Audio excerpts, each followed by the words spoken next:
అందరికీ నమస్కారం. నా పేరు డాక్టర్ ఆర్‌బి సుధా. ఇప్పుడు మనం మాట్లాడుకోబోయేది శని గోచారం గురించి. ద్వాదశ రాసుల వారికి శని గోచారం అంటే మార్చ్ 29, 2024కి మీనానికి ప్రవేశిస్తున్నారు శనీశ్వరుడు. సో, ఆ గోచారం ద్వాదశ రాసుల వారికి ఫలితాలు ఎలా ఇస్తాయో చూద్దాము. మనం జనరల్‌గా మాట్లాడుకోవాలి అంటే శనీశ్వరుడు మనకి తెలుసు చాలా ఇబ్బంది పట్టే ఒక గ్రహం.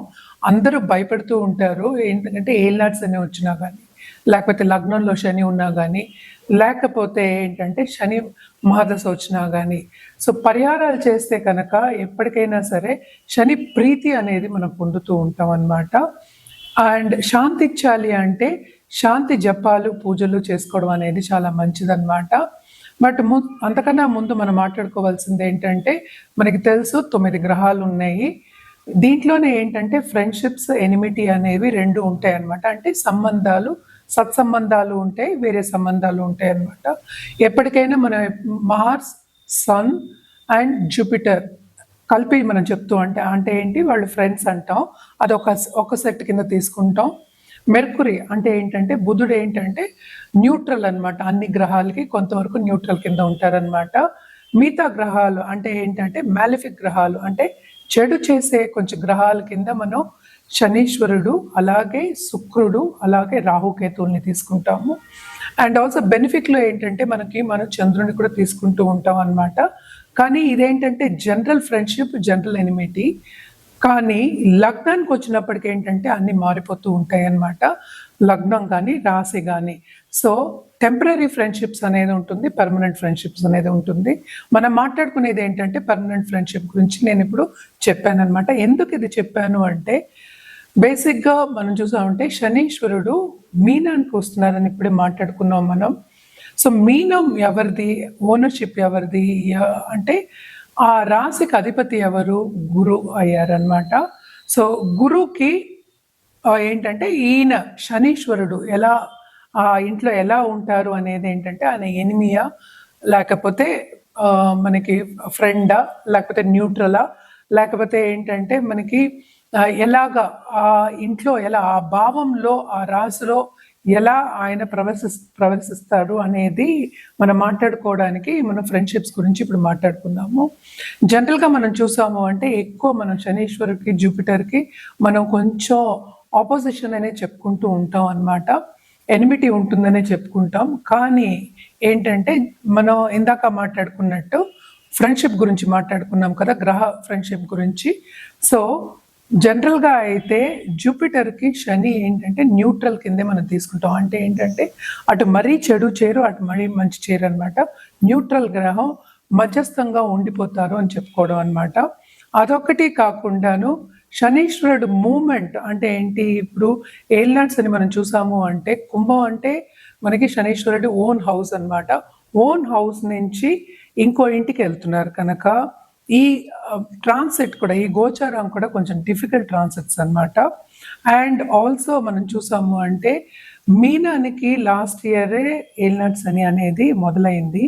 ఇప్పుడు మీనానికి వెళ్తే శనీశ్వరుడు మీనానికి వెళ్ళినప్పుడు మనకి మేషరాశి వాళ్ళకు కూడా ఏలినాడ్స్ అని అనేది ఉంటుందన్నమాట. సో, ఏ ఏ రాశికి ఏలినాడ్స్ అని ఉంటుందనేది చూద్దాము.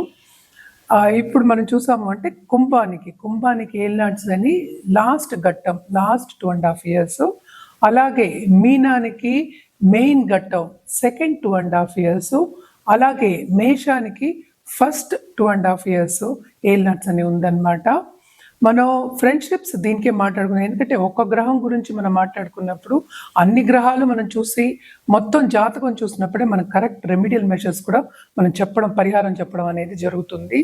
చాలామంది కమెంట్ కూడా చేస్తున్నారు. అంటే ఏంటి, ఇంగ్లీష్ వద్దు తెలుగులో చెప్పండి అనేది. అస్ట్రాలజీ అనేది యూనివర్సల్ లాంగ్వేజ్. అంటే ఇంగ్లీష్లో ఏంటి అస్ట్రాలజీ చెప్పలేమా, సాంస్క్రిట్లో మాట్లాడడం అనుకోండి. ఎందుకంటే అస్ట్రాలజీ అంతా ఉన్నది ఏంటి, ఫస్ట్ సాంస్క్రిటే. సాంస్క్రిట్లో మాట్లాడితే ఎవరికి అర్థం అవుతుంది, ఎవరికీ అర్థం కాదు. ఇవి ఇలాగ ఇంగ్లీషు తెలుగు మిక్స్ చేసి చెప్పడం ఏంటంటే వైడర్ ఆడియన్స్కి మనం చెప్తున్నాం. సో, అన్నెసెసరీ కమెంట్స్ చేయకుండా, అంటే బేవర్స్గా కూర్చుని ఏం పనిలేని వాళ్ళు ఇలా కమెంట్లు చేయడం అనేది కరెక్ట్ కాదు. ఎవరి పద్ధతి వాళ్ళది. మీకు ఇష్టం ఉంటే చూడాలి, లేకపోతే పక్కకి వెళ్ళిపోవాలి. అనవసరమైన కమెంట్లు వద్దు. చాలా మంది కమెంట్ చేస్తున్నారు ఇంగ్లీష్ వద్దని. అంటే ఏంటి, తెలుగులో చెప్తేనే అది అస్ట్రాలజీయా లేకపోతే కాదా? అంటే ఇంగ్లీష్ అస్ట్రాలజీ ఉంది, అలా అయితే సాంస్క్రిట్లో చెప్తారు, హిందీలో చెప్తారు, అన్ని లాంగ్వేజెస్లోనూ చెప్తారు. మనం తెలుగులో చెప్తున్నాం కనుక ఇప్పుడు యాక్చువల్గా ఇప్పుడున్న జనరేషన్కి చాలా మటుకు తెలుగు పదాలు, చాలా పదాలు వాళ్ళకి తెలియవు. సో దాని గురించి మేమేంటంటే కలపడం చేసి చెప్పడం అనేది జరుగుతుంది. స్వచ్ఛంగా తెలుగులో మాట్లాడాలి అంటే ఎవ్వరూ మాట్లాడలేరు, కొంతవరకు మాట్లాడతారు. సో అనవసరమైన కమెంట్లు పెట్టకుండా ఉండడం మంచిది. అదొక రెమెడీ కిందే మీరు తీసుకోండి. ఎందుకంటే నెగటివ్ ఎప్పుడు మీరు ఏది చెప్పారంటే ఆ నెగటివ్ మీకే తగులుతుంది, కొంచెం జాగ్రత్త. సో ఈ శనికి పరిహారాలు చేయాలి అంటే కనుక శనీశ్వరుడికి ఎప్పటికైనా ప్రీతి ఏంటంటే సర్వీస్ అంటే చాలా ఇష్టం. సో ఎప్పటికైనా సరే వృద్ధులకు కానీ, లేకపోతే వికలాంగులకు కానీ, లేకపోతే అనిమల్స్ అనుకోండి, అనిమల్స్ కానీ సర్వీస్ చేస్తే కనుక తప్పక వాళ్ళు శని ప్రీతి అనేది పొందుతారు. కొంతమంది ఏంటంటే యాక్చువల్గాను మరీ మీనియల్ టాస్క్ చేయడం అంటే ఏంటి, ఇల్లు ఊడవడాలు, తుడవడాలు అంటే మీనియల్ టాస్క్, అంటే సర్వెంట్స్ చేసే సర్విట్యూడ్ అంటూ ఉంటాం అన్నమాట.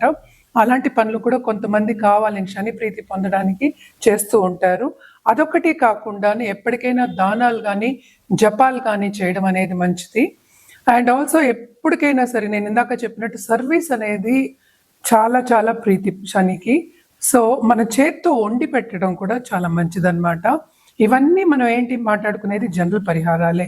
ఏదైనా సరే మనం చూసుకోవాల్సింది ఏంటంటే వ్యక్తిగత జాతకం మీద ఆధారపడి ఉంటుంది రెమెడియల్ మెషర్స్.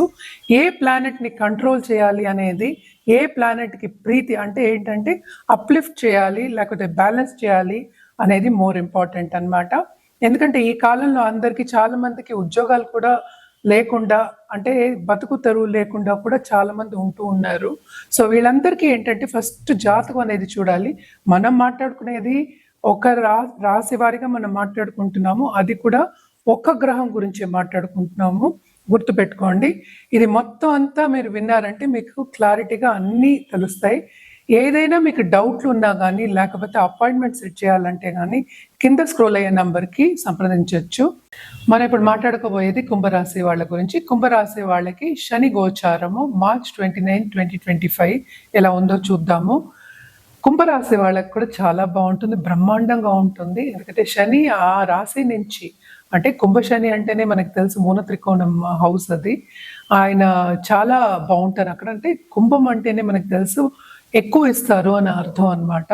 అంటే అన్నిటికన్నా ఎక్కువ, మనం అనుకోని దానికన్నా ఎక్కువ ఇచ్చే ఒక గ్రహం కూడాను శనీశ్వరుడు. ఆయన ఓన్ హౌస్ నుంచి మనకి 2వ ఇంటికి వెళ్తున్నారు. తప్పక ఫైనాన్షియల్ స్టేటస్ ఇంప్రూవ్ అవుతుంది. అంటే ఏంటి, మీరు చేసే పనిలో బాగా లాభాలు వచ్చే ఛాన్సెస్ ఎక్కువ కనిపిస్తున్నాయి. అలాగే 2వ ఇంటికి వెళ్తున్నారు కనుక కొంతవరకు ఏల్నాట్స్ అనే ప్రభావం అనేది తక్కువ అవుతుంది కనుక ఓరట అనేది మీకు కలుగుతుంది. అండ్ ఆల్సో మీరు ఏంటంటే చాలా స్పిరిచువల్ పీపుల్ అని కూడా చెప్పాలి. అలాగే అందరికీ మంచి చేయాలి అనుకుంటూ ఉంటారు. సో మనతో పాటు నలుగురిని పైకి తీసుకురావాలి అనుకునే ఒక రాశి కింద మనం పరిగణిస్తాం ఎప్పుడును కుంభాన్ని. సో తప్పక ఏంటంటే ఎన్జిఓలో ఉన్న వాళ్ళకి కానీ, లేకపోతే సర్వీస్ చేసే వాళ్ళందరికీ కానీ చాలా బాగుంటుంది, మంచి గుర్తింపు వస్తుంది. అలాగే గుర్తింపుతో పాటు ఏంటంటే సంపద వచ్చే ఛాన్సెస్ ఎక్కువ కనిపిస్తున్నాయి. And also financial status improve అవుతుంది, సేవింగ్స్ ఇంప్రూవ్ అవుతాయి. బిజినెస్ పీపుల్కి ఎస్పెషలీ ఏంటంటే బ్రహ్మాండంగా ఉంటుంది. ఎస్పెషలీ బయట బిజినెస్ చేసే వాళ్ళకి, ఫారిన్ టచ్ ఉండే వాళ్ళందరికీ చాలా బాగుంటుందని చెప్పాలి. కుటుంబంలో కొన్ని కలహాలు వచ్చినప్పటికీ, ప్రాపర్టీస్ ఇష్యూస్ కానీ, చిన్న చిన్న మిస్అండర్స్టాండింగ్స్ కానీ వచ్చే ఛాన్సెస్ ఉన్నాయి. అయినప్పటికీ అవి కూడా తీర్పు రిజల్ట్ అనేది కనిపిస్తూ ఉంటుందన్నమాట. ఎవరైనా లాంగ్ టర్మ్గా మనకి లీగల్ ఇష్యూస్ ఉన్నాయి, లీగల్గా పోరాడుతున్నాడు అనుకునే వాళ్ళందరికీ కొంతవరకు మంచి పాజిటివ్ రిజల్ట్స్ వచ్చే ఛాన్సెస్ ఎక్కువ కనిపిస్తున్నాయి. తప్పక జాతక రీత్యా మనం చూడాలి అంటే అది డిఫరెంట్గా ఉంటుంది. అలాగే ఈ రాశి వాళ్ళకి ఈ గోచారం మనం మాట్లాడుకునేది ఒక సింగిల్ గోచారమే, సింగిల్ ప్లానెటే అండ్ రాశి వారిగా. సో తప్పక బ్రహ్మాండంగా ఉంటుందని చెప్పాలన్నమాట. ఎందుకంటే వెళ్ళేటప్పుడు శని తప్పక మంచి చేసే వెళ్తాడు. సో తప్పక మంచి ఆపర్చునిటీస్ వస్తాయి అండ్ హ్యాపీగా ఉండే ఒక తరుణం అని చెప్పాలి. కుటుంబ పరంగా హ్యాపీగా ఉండడం, అలాగే శుభకార్యాల్లో పాల్గొనే ఛాన్సెస్ కూడా ఎక్కువ కనిపిస్తున్నాయి. అండ్ కుటుంబ పరంగా స్టేటస్ ఇంప్రూవ్ అయ్యే ఛాన్సెస్ ఎక్కువ కనిపిస్తున్నాయి అన్నమాట. తప్పక వాహనం కానీ, లేకపోతే ఇల్లు నిర్మాణం చేయడం కానీ, లేకపోతే ఖరీదైన వస్తువు కొనుక్కోవడం కానీ కనిపిస్తోంది. అలాగే లోన్స్ ఎప్పటికైనా ఇచ్చుంటే కనుక వచ్చే సూచనలు కనిపిస్తున్నాయి అన్నమాట. తప్పక వీళ్ళకి బాగుంటుంది కుంభరాశి వాళ్ళకి ఈ గోచారం మూలాన్ని అని చెప్పుకోవాలి. ఏదైనా సరే వ్యక్తిగత జాతకం పరిశీలించుకునే మన రెమెడియల్ మెషర్స్ అనేది చెప్తూ ఉంటాము. తప్పక మమ్మల్ని సంప్రదించవచ్చు. జనరల్గా రెమెడియల్ మెషర్స్ చేయాలి అంటే కనుక నవగ్రహ హోమాలు చేయడం, ఎస్పెషలీ శని గ్రహానికి హోమాలు చేయడము, అలాగే ఏంటంటే శని ప్రీతి పొందాలి అంటే కనుక తప్పక సర్వీస్ చేయడము నలుగురికి చాలా మంచిదన్నమాట.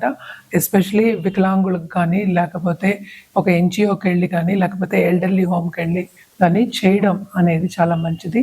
అన్నదానం కన్నా మించిన దానం లేదు కనుక అన్నదానం చేసినా కూడా చాలా మీకు బ్లెస్సింగ్స్ అనేవి వస్తాయి కనుక తప్పక చేయండి, మీకు ఇంకా బాగుంటుంది.